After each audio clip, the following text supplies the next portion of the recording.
Hello friends, welcome back to our channel. Welcome back to ఇద్దరి స్నేహితురాళ్ళు చివరి భాగం. 4వ భాగంలో సీతకు ఒక గొప్ప నిజం తెలిసింది.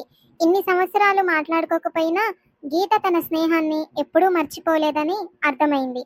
ఇప్పుడు ఆ ఇద్దరు స్నేహితురాళ్ళు మళ్ళీ కలుసుకోబోతున్నారు. వారి కలయిక ఎలా జరిగిందో చూద్దాం. తన తప్పు తెలుసుకున్న సీత మరుసటి రోజు ఉదయాన్నే సీత గీత ఉన్న పట్టణానికి బయలుదేరింది. కానీ ఆమె మనసులో ఒక్కటే ఆలోచన, గీత నన్ను చూసి ఎలా రియాక్ట్ అవుతుంది?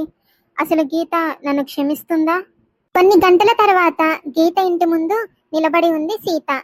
తలుపు దగ్గరికి వెళ్ళి వణుకుతున్న చేతులతో బెల్ కొట్టింది. కొద్దిసేపటి తర్వాత గీత డోర్ దగ్గరకు వచ్చింది. అలా కొద్దిసేపు ఇద్దరు ఒకరినొకరు చూస్తూ నిలబడ్డారు.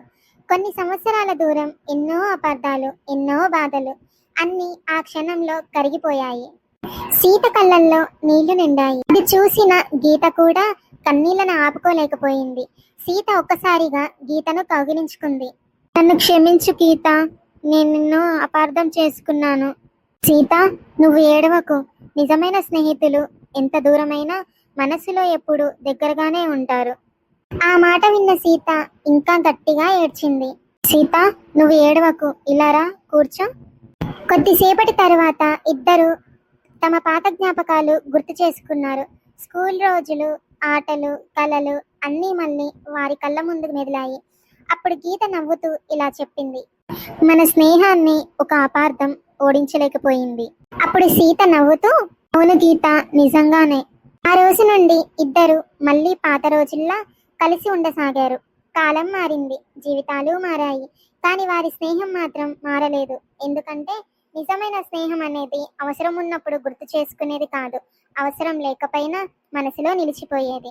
స్నేహం అంటే ప్రతిరోజు మాట్లాడుకోవడం కాదు, ఎన్ని సంవత్సరాలు గడిచినా ఒకరి కోసం ఒకరు నిలబడడం.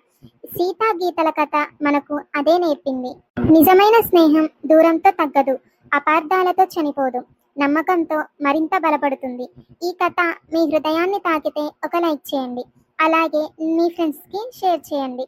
మరిన్ని అందమైన కథల కోసం ఇప్పుడే మన గోల్డెన్ స్టోరీ కార్టూన్ని తప్పకుండా సబ్స్క్రైబ్ చేసుకోండి ఫ్రెండ్స్. ఇంతటితో మన ఈ ఇద్దరి స్నేహితురాళ్ళ కథ సుఖంగా ముగిసింది.